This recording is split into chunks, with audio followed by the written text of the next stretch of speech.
अस्सलाम वालेकुम गाइस। तो गंजे बैठे हुए हैं आपस में, गंजियों के साथ खेल रहे हैं, अपने गंज के साथ दोनों ही।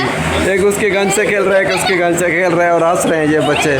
तो मैंने सोचा कि मैंने देखा इन लोगों के अचानक दीद जो पड़ी है ना, मैंने कहा इनकी जो है ना वीडियो बना लेता हूँ। ये चेक करें इनकी मस्तियाँ, आज ही गंजे हुए हैं और आज अपने गंज खेल रहे हैं। ये चेक करें गाइस, दुनिया का 7वां अजूबा यहाँ पर हमारे पास है। एक तीसरा भी है गंजा, चौथा भी है गंजा, लेकिन वो अभी मौजूद नहीं है।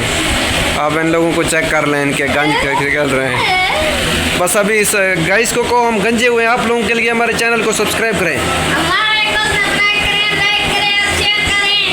हम आप लोगों के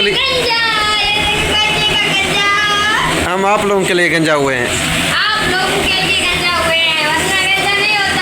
1 मिलियन व्यूज पूरा कराएं, हमारे 1 मिलियन व्यूज पूरा कराएं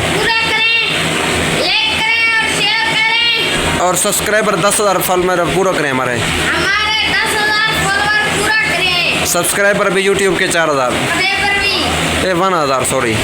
ओके, अल्लाह हाफ़िज़। ओके।